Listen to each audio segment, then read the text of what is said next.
கிறிஸ்துக்கு அன்பான தேவ பிள்ளைகளே, மீண்டும் ஒரு விசை கூட உங்களோடு கூட இயேசுவின் இனிதான நாமத்துல இந்த காலைக்கதிர் நிகழ்ச்சி வாயிலாக உங்களை சந்திப்பதில் மிகுந்த மகிழ்ச்சி அடைகிறேன். இந்த நாள் நமக்கு வருகிற செய்தி எங்க இருந்து அப்படின்னு சொன்னா, நீதிமொழிகள் 11ஆம் அதிகாரம் ரொம்ப அழகா சொல்லுது. என்னன்னு சொன்னா, உதாரணம் உள்ள ஆத்துமா செழிக்கும், எவன் தண்ணீர் பாய்ச்சுகிறானோ அவனுக்கு தண்ணீர் பாய்ச்சப்படும். நீதிமொழிகள் 12:25 வசனம். சரிங்களா? எவன் தண்ணீர் பாய்ச்சுகிறானோ அவனுக்கு தண்ணீர் பாய்ச்சப்படும். நீங்க பார்த்தீங்கன்னு சொன்னா, நிறைய குழந்தைகள்லாம் பார்த்தீங்கன்னா மன வளர்ச்சி இல்லாதவர்களாக பிறந்திருப்பாங்க. சில ஊனமுற்றவர்களாக பிறந்திருப்பாங்க. அவங்கெல்லாம் வச்சு பராமரிக்கிற பெற்றோர்களுக்கு ரொம்ப கடினமா இருக்கும். அப்படி ஒரு நபர் என்ன செஞ்சாருன்னா, இந்த மாதிரி குழந்தைகளுக்காக என்ன செஞ்சா ஒரு காப்பகத்தை அவர் திறந்திருக்கிறாரு. அவர் பேர் என்னன்னு சொன்னா ஹென்றி நோவன். அவர் என்ன செய்யறாரு அப்படின்னு சொன்னா, ஒவ்வொரு நாளும் இத அவங்களுக்கு செஞ்சுட்டு வர்றாரு. அப்படி ஒரு நாள் அவரை பார்க்கறதுக்காக அவருடைய நண்பர் அங்க போயிருந்தாரு. அப்படி போயிருந்த அந்த நேரத்துல அவருடைய காப்பகத்துல இருக்கிற ஒரு பையன், அவர் பேர் என்னன்னா ஆடம். அவருக்கு அன்னைக்கு பர்த்டே. அவர் ஒரு வாலிப வயது நிறைந்த ஒரு பையன். ஆனா அவருக்கு என்ன இல்ல, மன வளர்ச்சி குன்றிய மகனா இருக்காரு. இப்போ அந்த பிள்ளைங்களெல்லாம் அவரு ரொம்ப நேசிக்கிறதுனால என்ன செய்யறாரு, அவங்களுக்கு எல்லா காரியங்களும் அவர் செஞ்சு தந்துட்டு இருந்தாரு.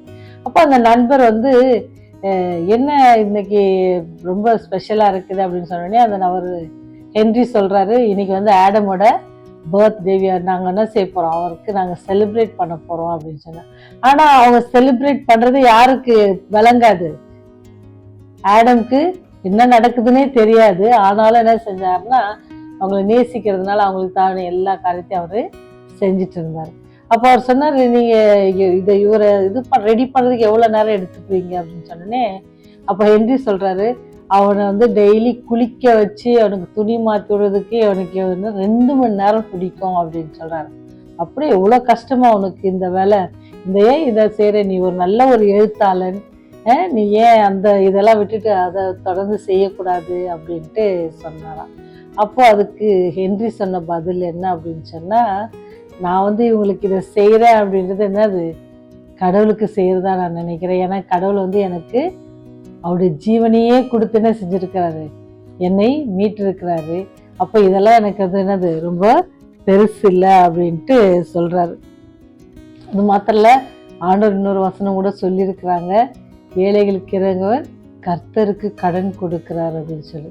அதனாலதான் அவர் சொல்றாரு, நீங்க கொடுத்தீங்கன்னு சொன்னா அது என்ன செய்யும், உங்களுக்கு திருப்பி கொடுக்கப்படும். அமுக்கி குலுக்கி சரிந்து விழும்படி என்ன செய்வேன், கொடுப்பேன்னு சொல்றாரு.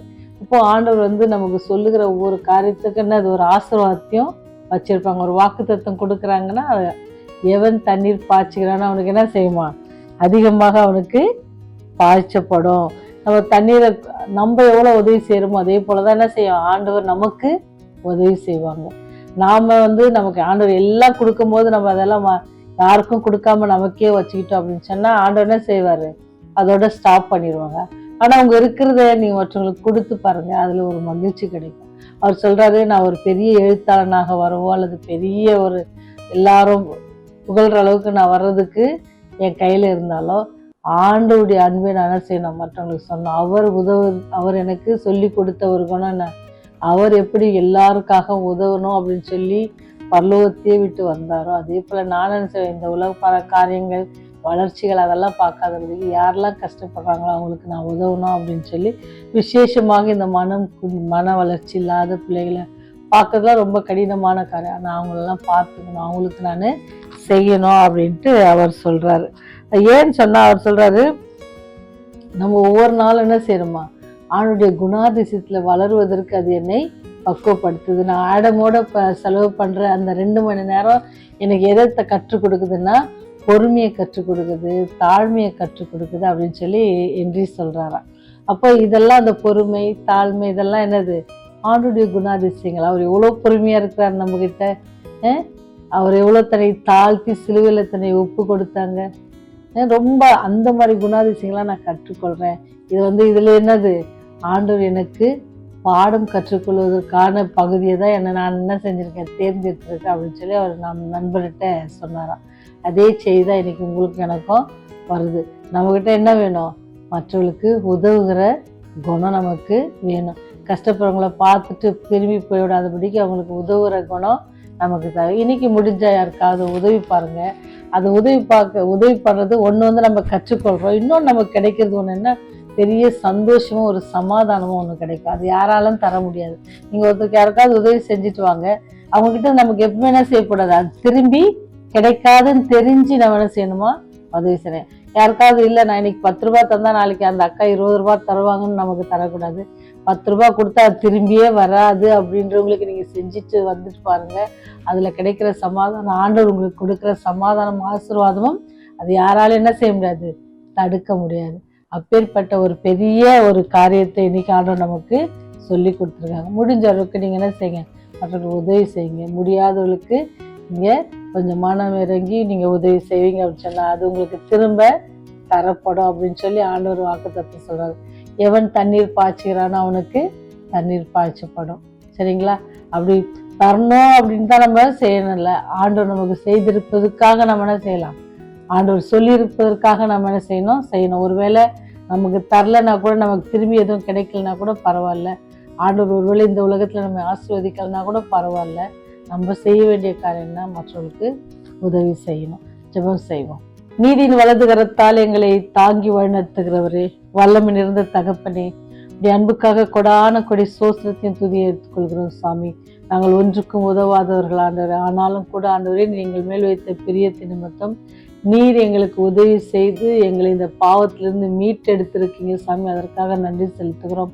நாங்கள் அடைய வேண்டிய மரணத்தை நீர் ஏற்றுக்கொண்டு ஆண்டவரே எங்களுக்காக நீர் பாடுபட்டு மரித்து ஆண்டவரே கல்வாரி சிலுவையிலே நீர் எங்களை மீட்டு கொண்டதற்காக நன்றி செலுத்துகிறோம் சாமி. மீட்டு கொண்ட தேவன் உம்முடைய ஆவியானவரை எங்களுக்கு நீர் தேற்றவானாக அனுப்பினீரே, அதற்காக நன்றி செலுத்துகிறோம். உயிர் தெளிந்து பரமேறி மீண்டும் வருவேன் என்று சொல்லி வாக்கு தத்தம் கொடுத்தீர், அதற்காக நன்றி செலுத்துகிறோம் சாமி. இந்த நாளிலும் கூட உங்களுடைய அன்பை நாங்கள் நினைத்து பார்க்கிறோம் சாமி. எவ்வளவாய் நீர் எங்களை நேசிக்கிறீர் என்பதை நாங்கள் உணர்கிறோம். உம்மிடத்திலிருந்த தாழ்மையான குணம், உம்மிடத்திலிருந்த பொறுமை, உம்மிடத்திலிருந்த எல்லா நல்குணங்களையும் நாங்கள் கற்றுக்கொண்டு எங்களுடைய வாழ்க்கையை அபியாசிக்க அதை பயன்படுத்த எங்களுக்கு உதவி செய்யுங்க சாமி. பாவிகளாக எங்கள் மேல் கிருபையா இருங்க ராஜா. உடைய ராஜ்யம் வரும்போது எங்களை நீர் தள்ளுங்க சாமி.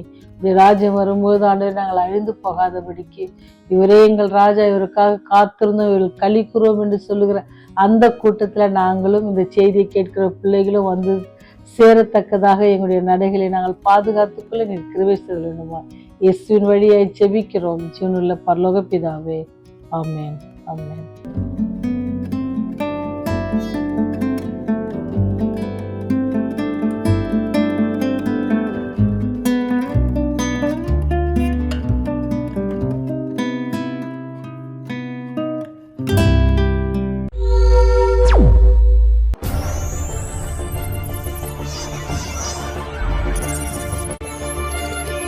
நீங்கள் பார்த்துக் கொண்டிருப்பது உங்கள் ரிவைவல் டிவி.